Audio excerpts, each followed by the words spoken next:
Okay, so today's video is all about the floor. Now, I don't have a place for everything, but what I want to do is at least put away the stuff that I know has a place and then strategically put the stuff that doesn't have a place in some sort of bin or pile, so that when I get to that area or that topic or whatever you want to call it, the craft item, that I can deal with it. So I've got a project, I've got kits, I've got supplies for my kids crafting stuff, I've got garbage, I've got new supplies or new things that I bought, I've got more kits, I've got, what do you call it, baskets or something to hold on to things.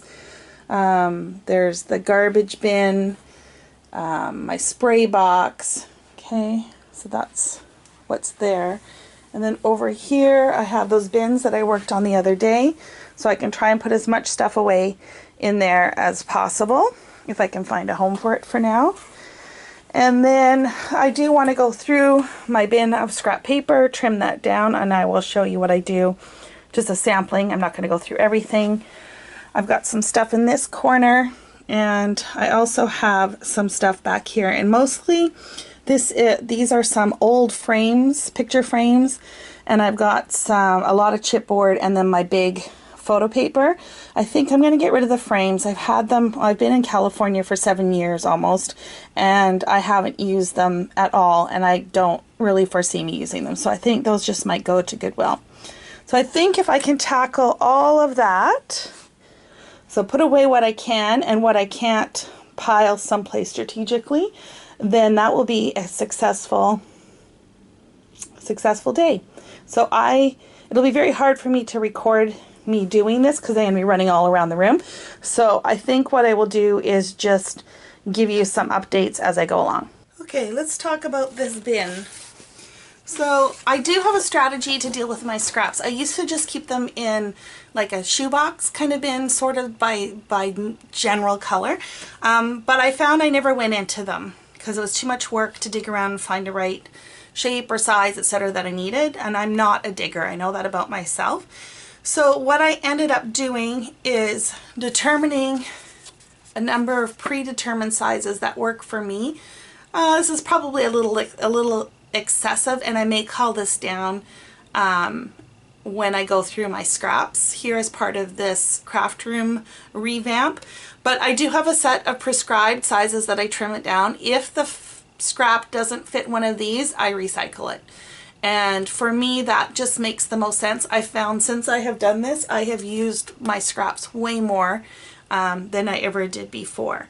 So the very first thing that I'm going to do is go through here and pull out all the full size or mostly full size pieces of paper, and then whatever is left I'll throw back in here and we'll trim down to these sizes. Okay, so here are all my scraps pre-cut out, or cut out to the prescribed amounts. I have a bunch of 6x6 as well as these 4 1/4 by 5.5 sheets, which I am no longer going to use. I've made my projects with this, and a lot of this is the same repeat kind of patterns. So this is going to go in my donate pile, and I may just send it to my nieces or to someone who's interested in it. Okay, I'm going to have to apologize for the lighting. Unfortunately, it's the evening. I have very limited lights in this room. This is the best that I can do. So this is a Raskog cart that I got from IKEA, and at the top here is all my scraps. And actually I have a little more room in here than I thought I was going to. So I'm quite impressed with that. So all I did is I have them sorted by size, and I have little dividers that I laminated and put in the front so I know what size they are. Some of them are not perfect, but that's the drawer, or the top tray, and then I have a little bit down here on this side in this bin here. I really don't want to have any more scraps than what that contains. That's plenty, and so I think I may need to do a purge at some point. But I will try and see if I can get these fit in here. It looks like there's a little bit of wiggle room in some of the areas, so we'll give it a try, and if I can't get it to fit, I'll do a quick purge just to get stuff to fit, and we're going to call that done then for this part of today's project. Guys, I am so impressed. I managed to get all that cardstock in here. I still do want to do a little bit of a purge and a reorg. I try to keep these in rainbow order, but over time they've gotten a little bit messed up and with pattern paper and stuff in the front. And I think what I actually want to do is move the neutrals to the front because that's what I use the most of. And then the cardstock and pattern paper. So anyways, that's a project for another day, not today. And next I want to show you how or where I store my 6x6 paper pads. Okay, so this is where I store my 6x6 paper, whether it's a pad or loose. And you can see I'm kind of overflowing. So for now, I'm just going to toss those 6x6 pieces as well as that one pad up here, and that will be a purge / sort for another day. It's time for confessions of a chipboard hoarder. Oh my goodness, I have so much stuff in here. I'm going to sort through this by size and quality, how thick it is, and see what I've got. And I think I would like to pare this down to half, so we'll see how it goes. Okay, that was pretty quick. I'm going to keep this stack. It's still a pretty sizable. It's basically 3 sizes. The chipboard's pretty thick. A lot of this stuff is bent or smaller sizes or really thin stuff. So I'm okay with letting this go. We're going to recycle this, and this I'm going to see if I can find a bag to put it in and store it back over here. And I'll show you how good this looks now that those frames and the chipboard are out. It's much more manageable to get at there. Very happy with that. Okay, let's talk about old tools. If any of you have been scrapbooking as long as I have, you will be very familiar with this tool from Creative Memories. It's a cutting system that allows you to cut out circles or different shapes depending on your templates. And I have this binder, and it's great for storing everything up to a point. I'm going to show you what happens. You know, you can have everything all nice and neat and put away, just like I have here. And this can go on this side, right? And this can go here. The minute I close it, they all fall out, and it drives me absolutely bonkers. So I don't know if I'm doing something wrong or what the deal is, but I need a better solution for this. I don't think I want to get rid of this because, like I said, it does hold all the components really well, but man, it's a pain in the butt. Every time it falls out, it drives me crazy.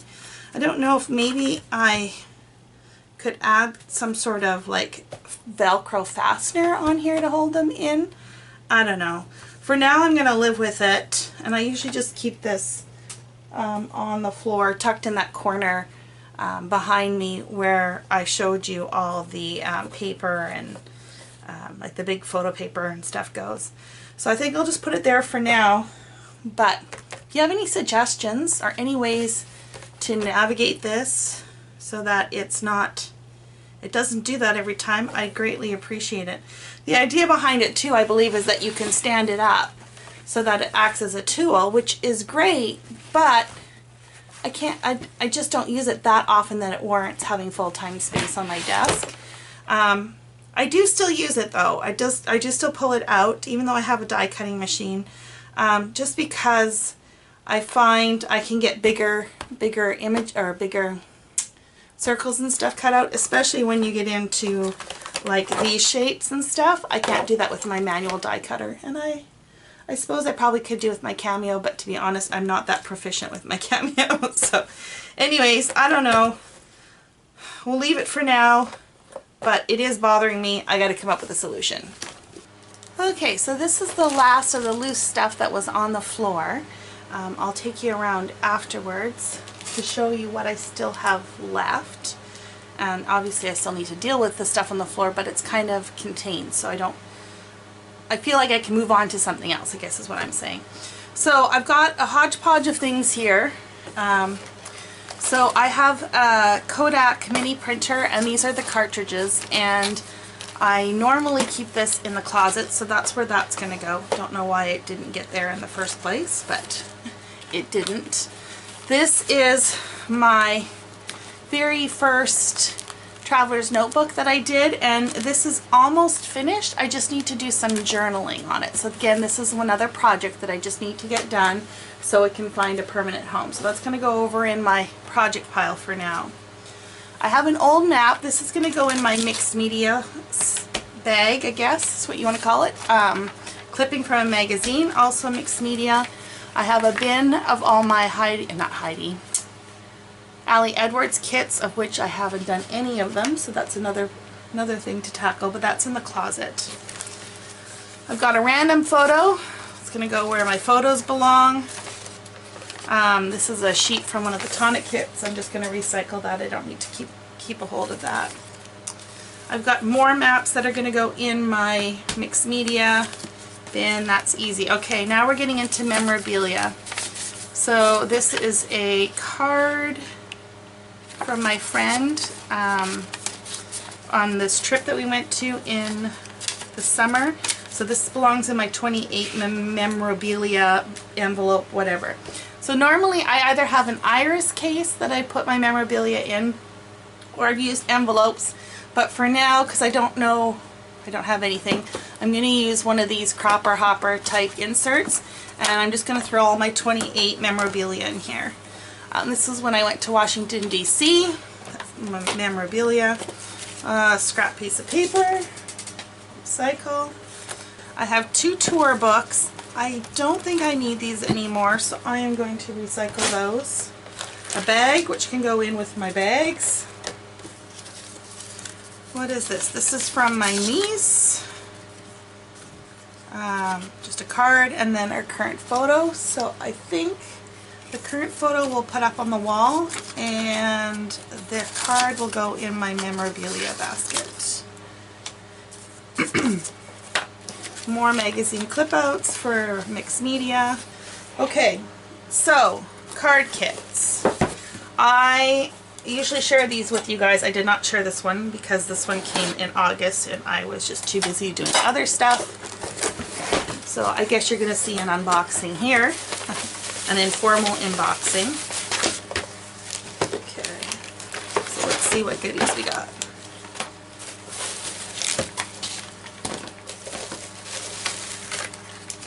Okay, box needs to go in recycling and just get that out the door. Okay, so we get some Nouveau Mica Mist. Oh, that's a huge bottle. We've got some crystal drops. Let's cut this open.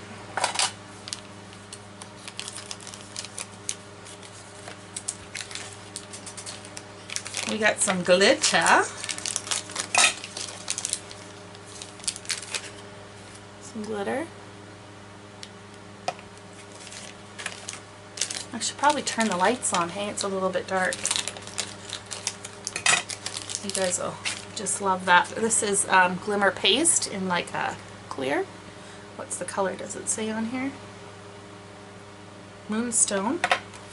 We get some glitter markers. Another crystal drop. This one, oh, it's a glitter drop in Dazzling Blue. This one here was just a crystal drop liquid mercury, it's called. Okay, then we got some cardstock.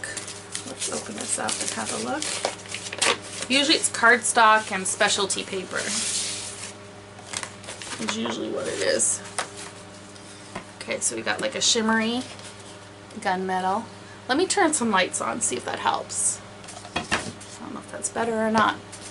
Okay, so we got some shimmery cardstock.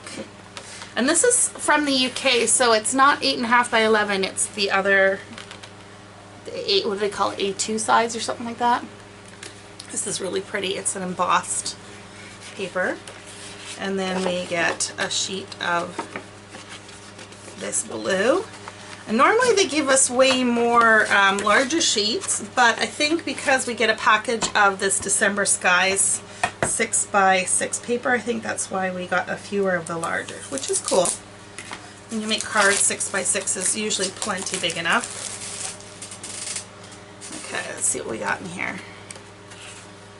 Oh, that's pretty. Kind of a shimmery. And it looks like you get 5 six sheets of that, and then you'll get this one, again very textured. And then there is the silver linen, maybe a linen texture. And the last one is this, I don't know how to describe it. Looks like wallpaper. That's what it reminds me of. Okay, so normally when I get kits, I tend to keep them together until I use them at least a couple times, so that you know, I get a feel for the kit, and then once it's no longer inspiring to me, then I move on. Now in this case, I think what I'm going to do is just dismantle this and put it in my stash. So I haven't filed away all my other large papers, so that's going to go back in that bin. This is going to go with my 6x6. I catalog all my tools, and well, these would be considered consumables, but because they last such a long time, I catalog these as well, because I consider them more tools than consumables, if that makes sense. So this is going to go in one of my, well, in my overflowing bin of new product that I need to catalog, and we'll talk about that another day. So that's that. And then we always get stamps and dies with this, with the kit. Excuse me. So we get these two sets of, or two sheets of dies, and I believe these are all, yeah, these are all individual shapes. The idea behind this is it creates like a gift card holder, and then you have the words birthday wishes and Merry Christmas on here. So those are really cute. And then you get two dies. In this case, there's the snowflakes and stars, so that goes with the theme. Now the idea behind it is that you keep stuff in here and they give you binders. I don't. I put this in with my regular stash. It's just easier for me that way. And I do keep these though, because I think they would make a really cute mini album. So, see, this is my problem. Too many ideas, not enough time. Now, when I have dies and stamps, if I think I'm only ever going to use the dies with the stamps and never separate, I file them together and store them in with my stamps. If I think they're independently usable, I will store them separately. So that's what I will do in this case. Again, these are ones that need to be inventoried. So we're going to tuck these back in here for now and throw this over where my new product stuff is stored for the moment. And I'm going to throw everything else where it needs to go on what piles, and then I will check in with you again. Okay, so the floor at this point is as much done as it's going to be. Obviously I still have piles because I need to figure out where stuff's going to go. So what I've done for now is all my projects I've piled up over here, so I do need to have some sort of solution. I have emptied two of the bins, which is great. That bin of stuff that I do with my nieces, I need to figure out how I want to store that. I have my embellishments, which I'm not going to put away until I figure out what I'm going to do with my embellishments. Got my markers that used to be on my desk, not sure what I'm going to do with those yet. And my full-size sheets of paper, which I'm not going to bother to put away because I need to go through all my paper. And I'll do it at that point in time. As you can see, the floor is pretty clean. I did a very quick vacuum. It's not perfect, but enough to get most of the scraps off. My desk is still looking reasonable, so that's good, right? And I've got some extra trays there. I'm not sure what I'm going to do with them yet. My little list notepad and my rags. Let's look over here. So this is much more manageable in this corner. Thing for my sewing machine. We talked about that binder. For now, it's just going to live there. It's my 2018 memorabilia. I've got some of the other year's memorabilia here, and then, like I said before, I have stuff up in the closet. This has all been pretty much cleared up, with the exception of a couple kits that do not fit in my kit area because I'm so far behind on using them. I have another bin of something, I have no idea what. That was some purchases I made at Hobby Lobby recently, so I need to go through that. This is my basket for inventorying stuff, which I'm going to go through separately, and then I've got some new purchases that need to be dealt with. Okay, hopefully I'm not going too fast, I'm not making you sick. And you can see the floor elsewhere looks pretty good. So I think this is where we're going to leave it for today, and I think the next project I'm going to tackle are the new purchases, because I can do a preliminary sort on that and get that stuff tucked away where it needs to go. Okay, until next time, happy crafting.